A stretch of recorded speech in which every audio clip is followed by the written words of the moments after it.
Yeah, I'm going to start off with just a little fictional story.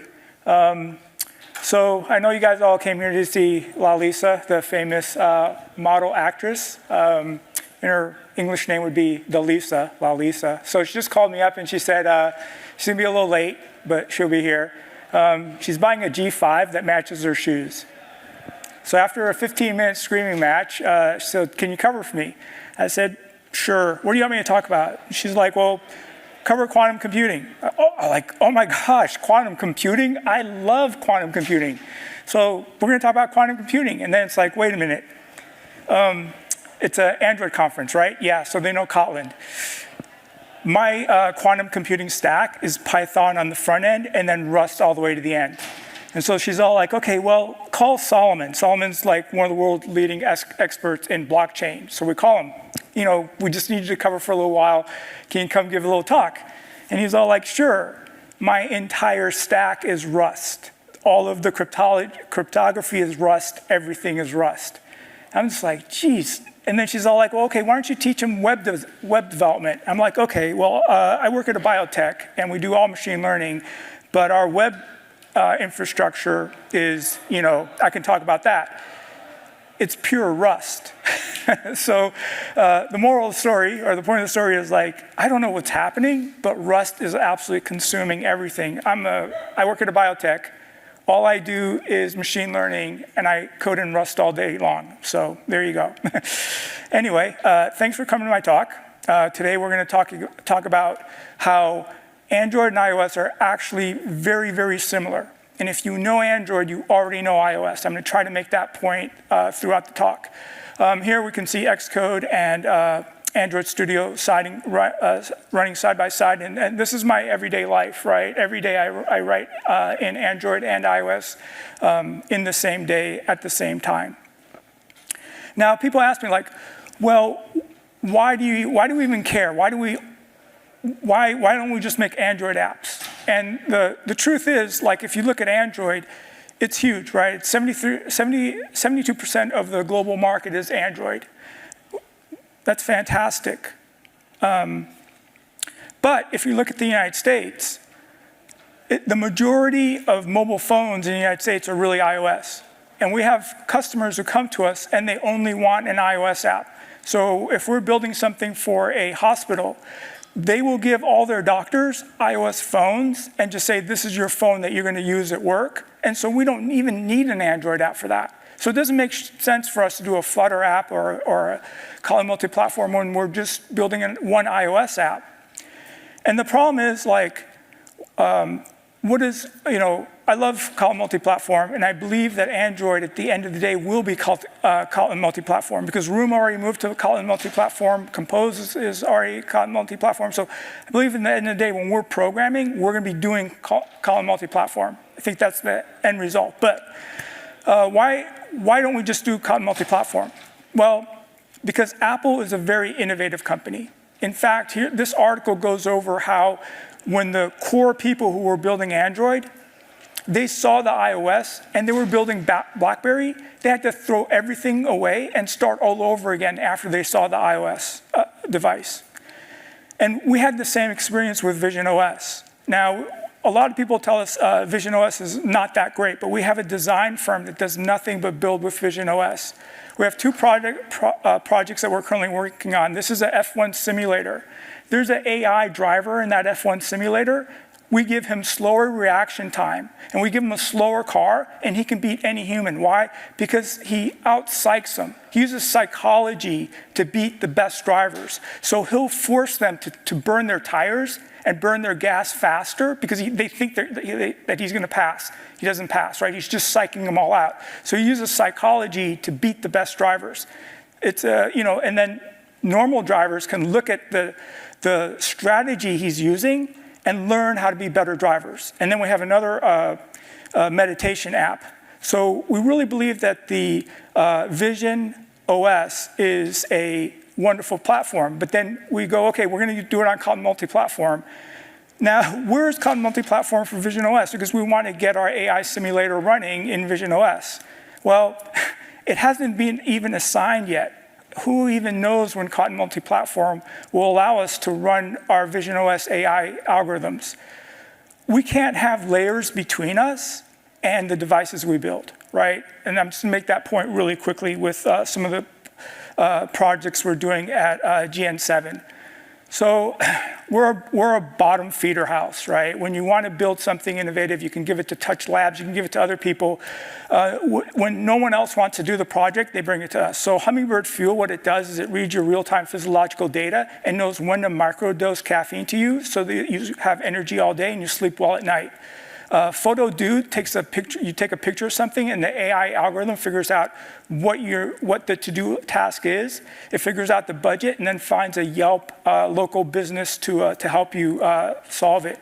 Drunk Watch is it shows you where you parked, and then what happens is as you're walking to the car, it looks at the cadence of how you're walking, right? And then it looks at, there's a 3-digit code you write to get into the car. It analyzes all that, and it figures out if you're drunk, it doesn't open the door, it calls you an Uber. So we're using machine learning algorithms to keep people safe. And then we have one that does your medications. We have another one that takes shared bikes and makes it into a fitness app. We're doing a project for Lego where we take your phone and we make it a self-driving car.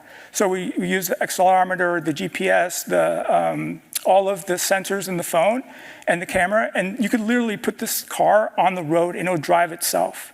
We have a nutritionist, and what this does is it reads your real-time physiological state, sees what's in the refrigerator, and knows exactly what to cook for you for that night.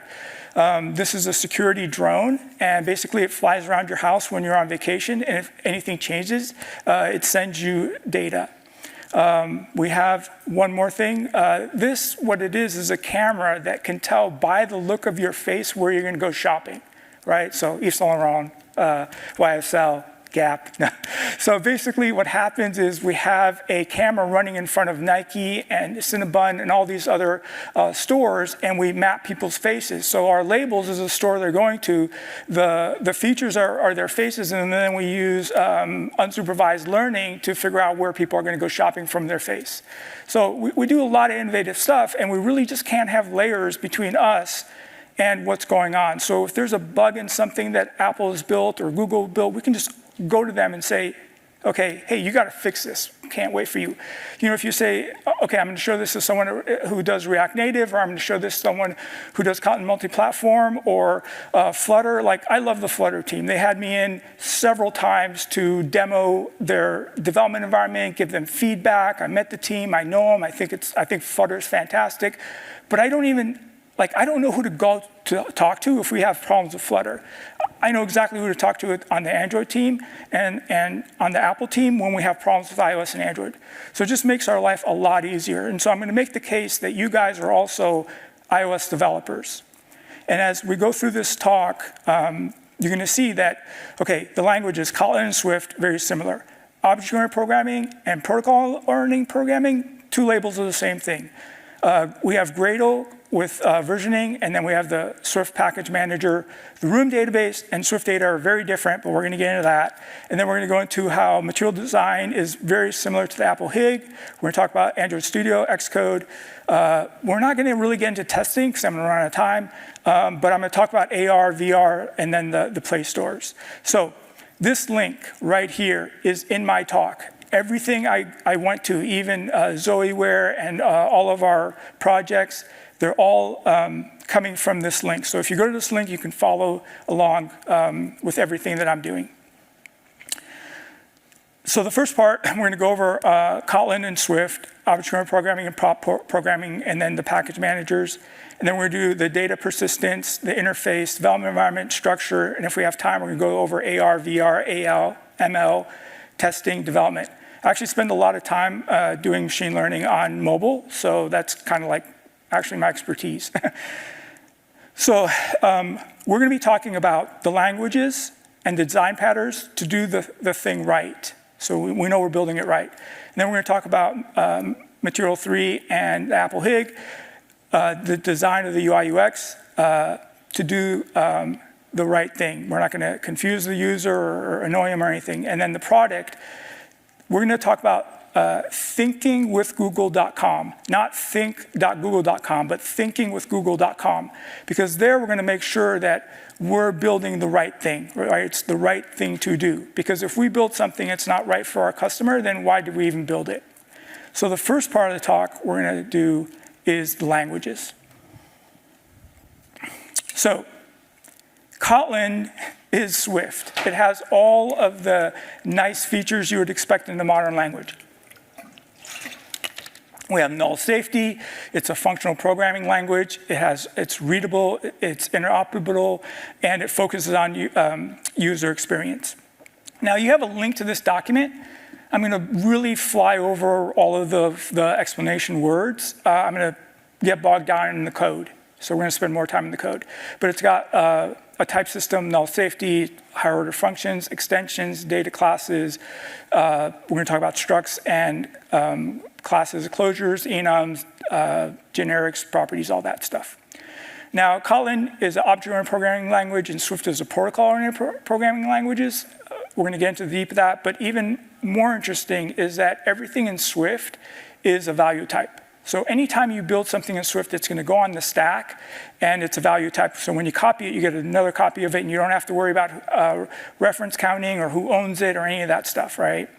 Now, Swift also has classes, so you get to choose, do I want a value type or do I want a reference type? And I've talked to a lot of the language designers when we talk about Swift, and basically they say, don't worry about if it's going on the heap or the stack. We do really, really clever things in the compiler to always optimize this stuff.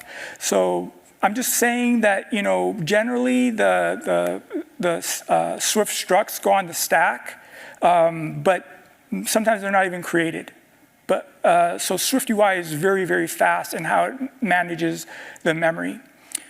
Now, just a real quick refresher: if you have if you have a reference type and you make a copy of it, when you change one of them, you change the other. We all know this. But in Swift, everything is unless you make a copy of it, both of them are going to have the same value.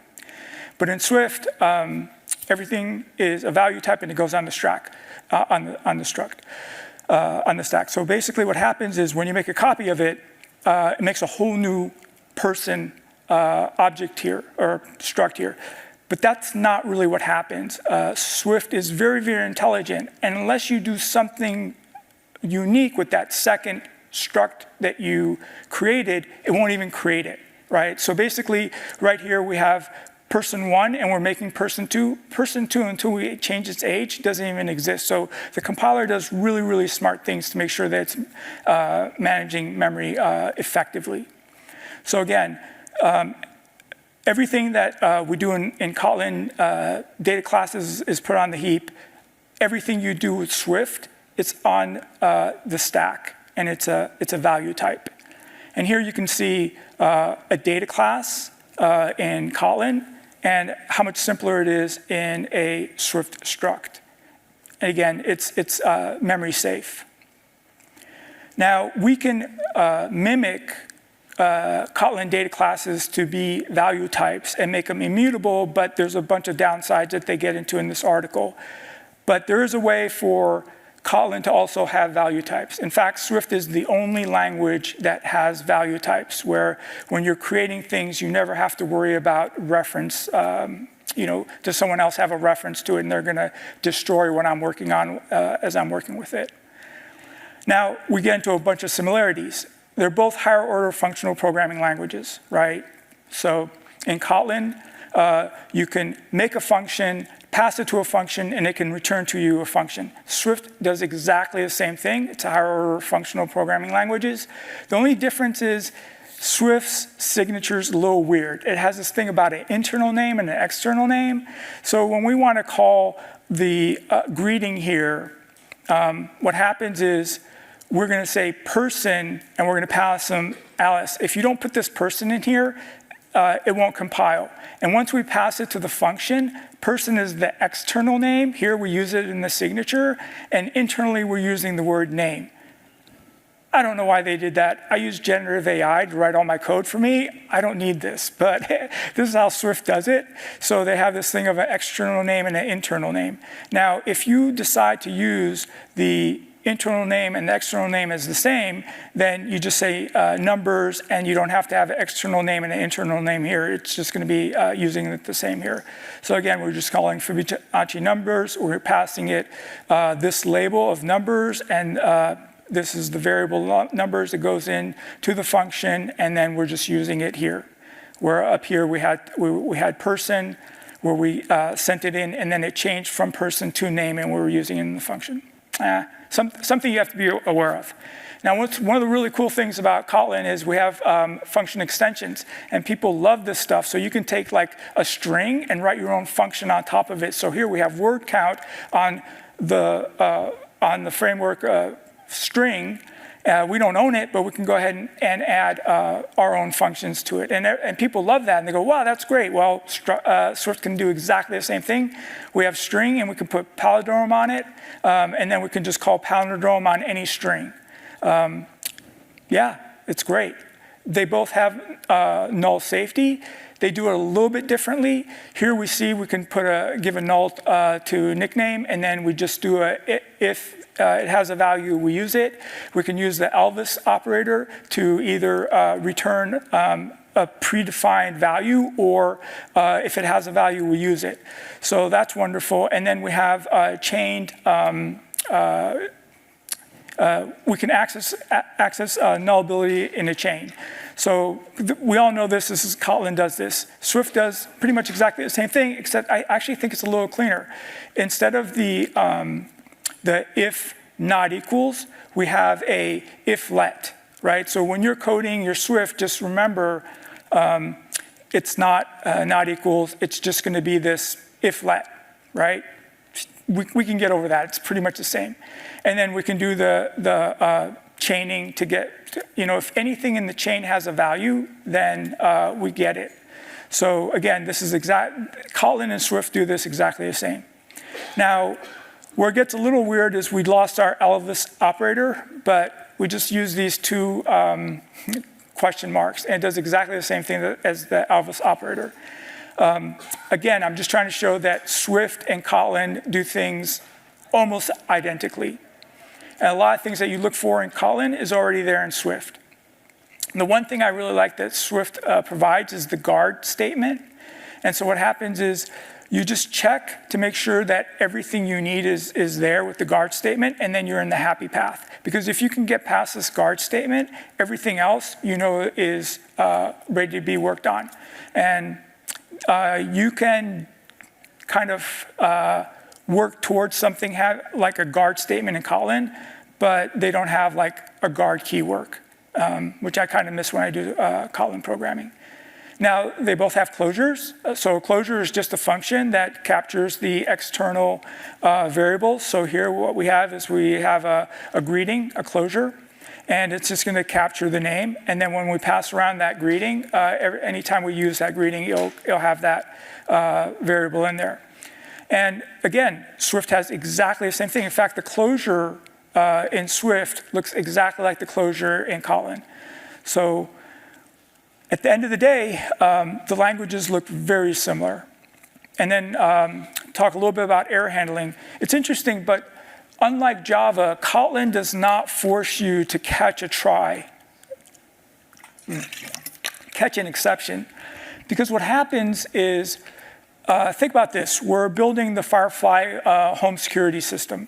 And the motor controller makes a call that could throw an exception. That goes to the flight controller, and the flight controller says, okay, I'm going to try to handle this for you.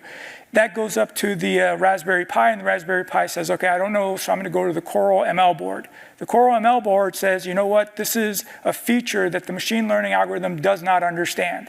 So it passes it back to the Raspberry Pi, and the Raspberry Pi says, oh, I don't really know what to do with this. So I'm going to send it back to the flight controller. So the flight controller looks at the exception and says, I don't know what to do with this, but I know I have to throw it. So it throws it to the microcontroller for the propeller. But what does the microcontroller know about a feature that's missing in the machine learning algorithm, right? It doesn't make any sense. So Kotlin doesn't force you to handle exceptions, because all you're going to do is you're going to pass it down to something that's not going to know what to do with it. So here we know that this thing throws an exception, but I don't have to catch it. So the exception handling in Swift and Kotlin look very similar. So in Kotlin, we all know this. We go try, and we catch it. Swift, you're doing the exact same thing, except you're doing a do. In the do block, you can do all the tries, and then you catch them. Both Kotlin and Swift, when you catch the exception, the next line of code actually does execute. You know, it's not like the program's lost there. So we throw the exception, and then we see the statement. Now let's talk about concurrency, right? We all know that Kotlin has coroutines, and this is really great because we don't have to do callbacks anymore.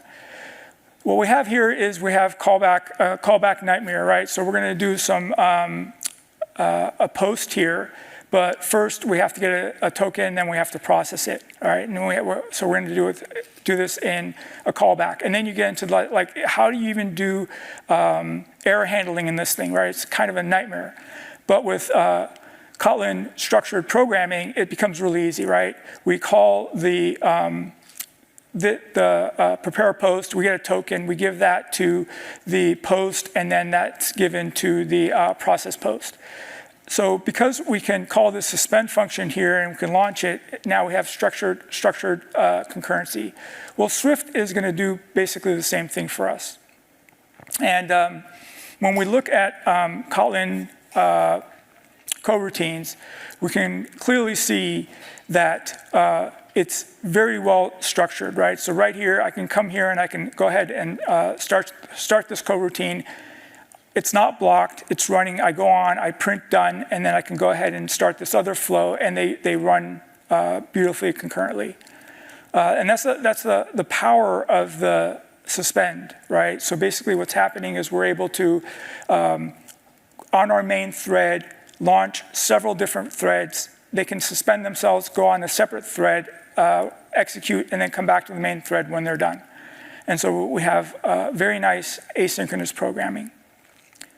Again, one last showing the Kotlin structured concurrency. So we all know how this works.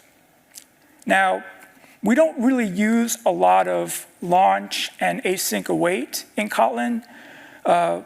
Actually, it turns out that the async keyword, the async and the await keywords are not even in the Kotlin language. They're just library calls.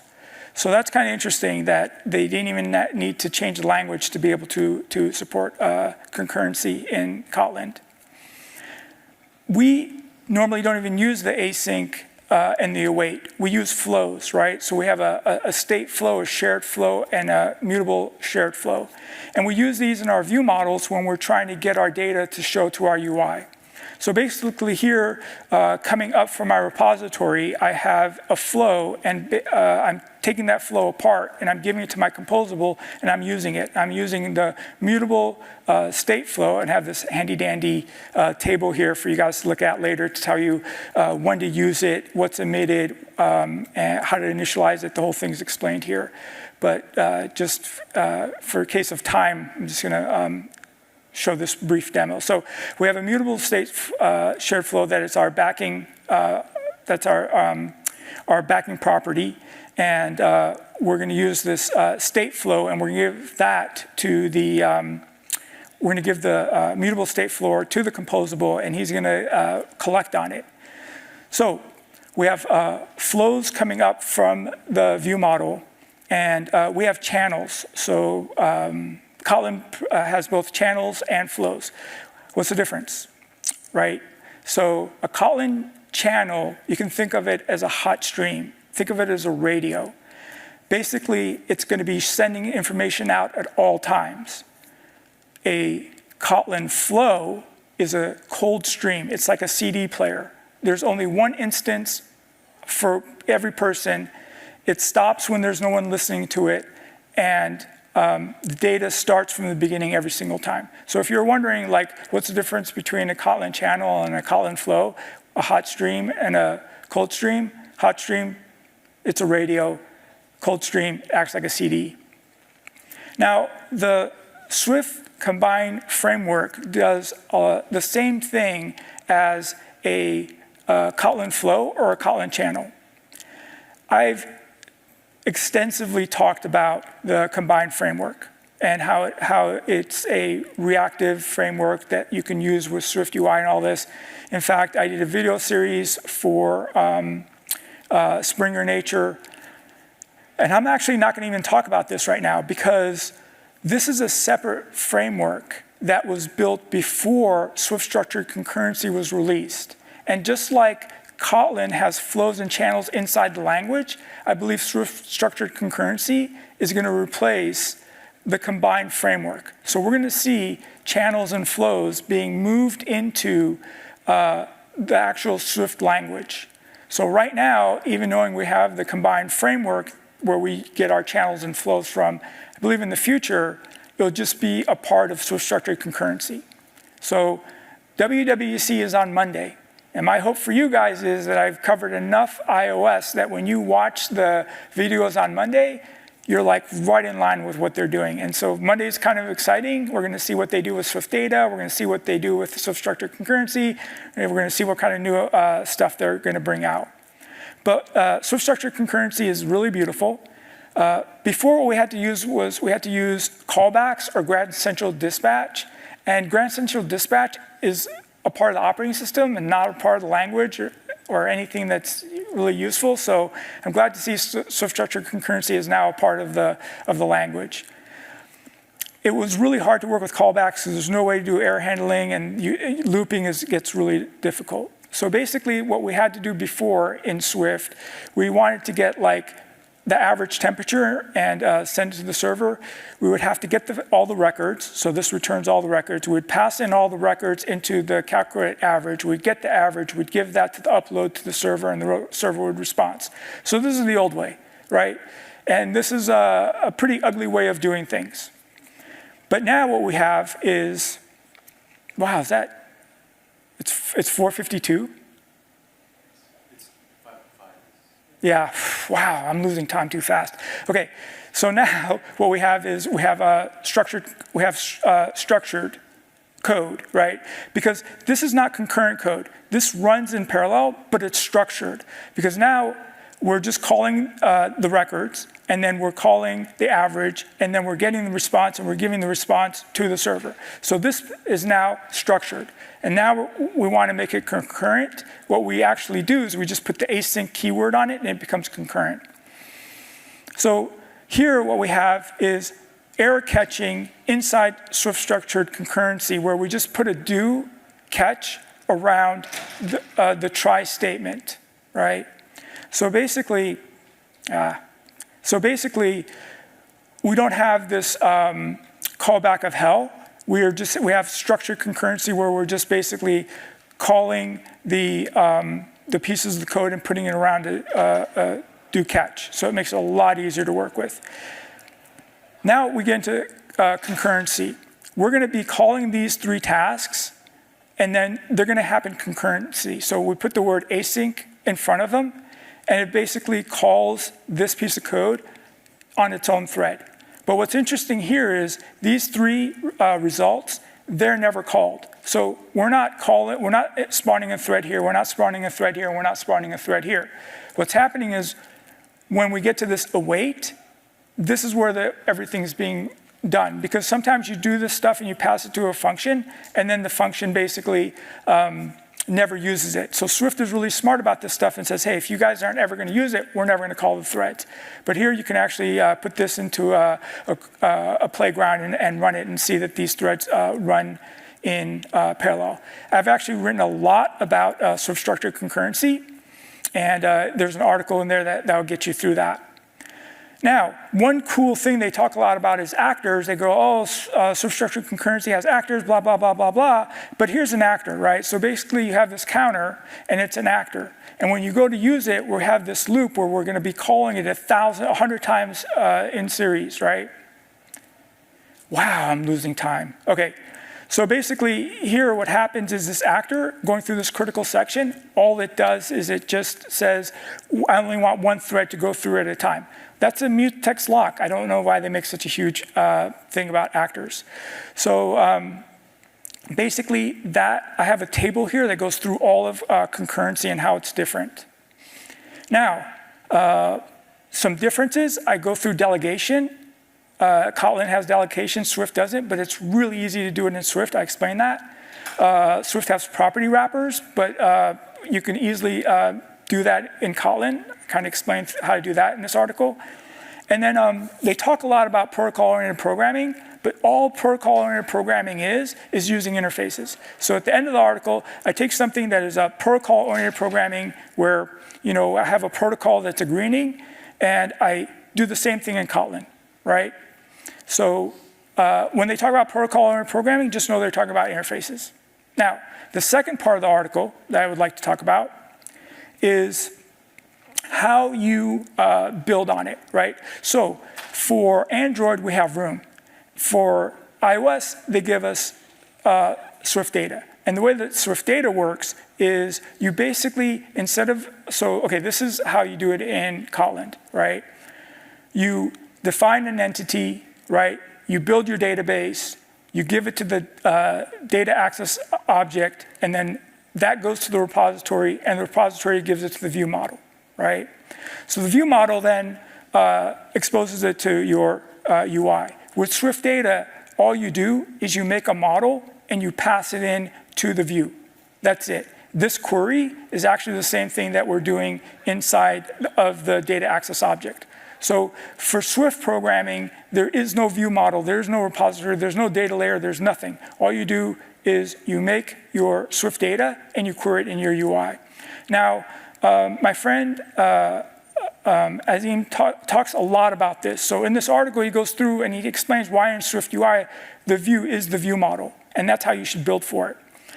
So let's get a little bit into how Compose works and how Swift UI works. So when you have your composable in Kotlin, you always want your previews to work, right? So you don't want a view model in there. So what we do is we take our view model, right, and we strip away by getting the state out of it. And then we give it to the next layer of the composable where what we say is, okay, get the state out of it and then pass that to the final composable, right? Because this final composable does not have any side effects and it has no state in it. It's just a dumb composable. And that's really what you want. You want your composables to be just really, really, really, really simple, right? All looks, no brains. So stateless, side effect free, no logic, no threading, no anything. And the way you get that is by going through several layers of Compose to the final layer of Compose where there's nothing. And that helps you use generative AI to build with. Like, this is my normal, beautiful use of white space. I give that to generative AI and it gives me back a beautiful UI. And if we keep our things stateless, that's pretty much how it works. And the way that Kotlin does its modifiers and its laying things out is exactly the way that Swift does it. So the layout steps are you make your tree, you measure your tree, you lay out your tree, and you draw your tree. And this video explains that in detail. Swift UI does exactly the same thing. Figures out the tree, it measures the tree, it lays out the tree, it does the drawings. So I have a little website here, and what it does is it goes from Compose to Swift UI. So if, say I want to do a button, this is the button for Android, so I have it all right here, and then this is the button for Swift UI, right? So if your guys are like ever, I'll try to keep this up to date, but this link helps me go from a component of Compose to a component of Swift UI. I have a nice little handy-dandy table to help me know what the little differences are. So again, Swift UI and compose look very, very identical. A lot of the ideas are the same. We have state management, right? So in state management, we use remember. In composables, we have at state in SwiftUI. Now, foldables are coming, and we now have navigation scaffold, suite scaffold, right? Which is, what it does is it gives us a tab bar on the bottom for small things, and it gives us a bar on the side for larger things. SwiftUI has been doing this for a long time. When you say menu in SwiftUI, if it's Mac OS, it's across the top. If it's iPhone, it's tabs on the bottom. If it's a watch, it's the crown, right? So you can see Android and iOS are getting closer and closer to each other as time goes on, because now they're starting to kind of think more declaratively. We also have this think with Google, right? So now we're going to talk a little bit about design, material design, and the Apple HIG.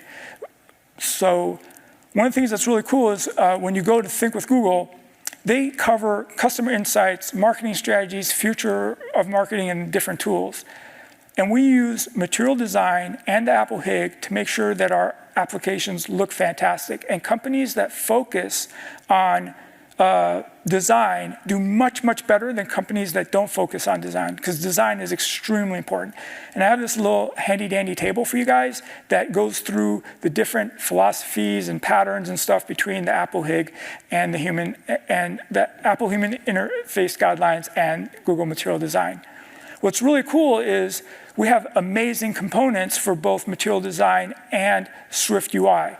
We have built entire applications using nothing but symbols. I mean, pretty much if you're looking for something in the Apple HIG, in the Apple Swift components or in the Matilda 3 designs, you're going to find it. So for us, a lot of times we're just reusing a lot of things that Apple is providing and a lot of things that Google is providing. And what's our goal is to actually get the Apple Design Award or Material Design Award. Now, for state management, for Android, we use Remember and Launch Effect. Remember does local properties, and Launch Effect does coroutine launches. Now, what I say is try to move those into a view model and keep your UIs as dumb as possible.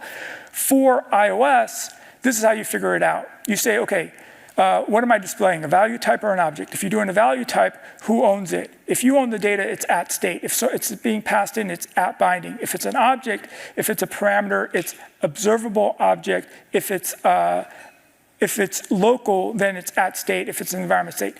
That's how easy it is to do state management in SwiftUI. Now, in iOS 17, we had at state, we had like 5 things. After iOS 17, we only have 3 things to help us do our management.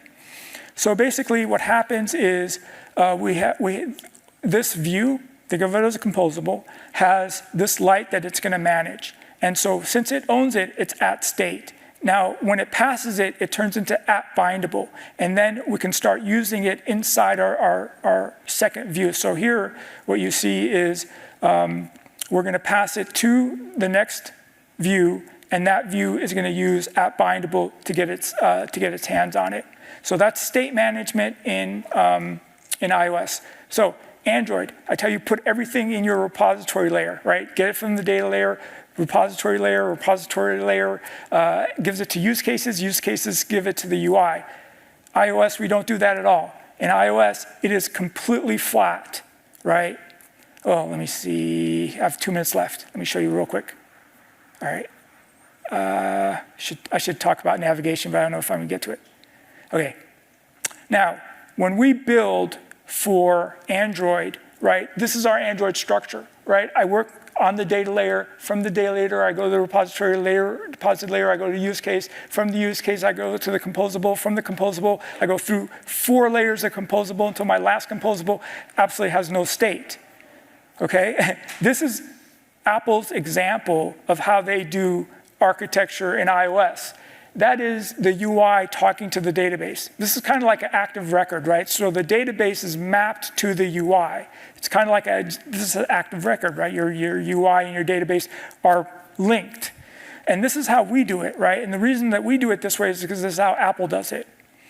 So we follow the architectures and best practices of both iOS and Android. When we do iOS, there's nothing. There's Swift data right onto Swift UI. When we do Android, we have a data layer. Data layer talks to a repository layer talks to use cases talk to a view model. The view model has a flow. That flow has state in it. It goes up to the composable. The composable gets that state, strips it all out, and then sends that, and then generates that composable.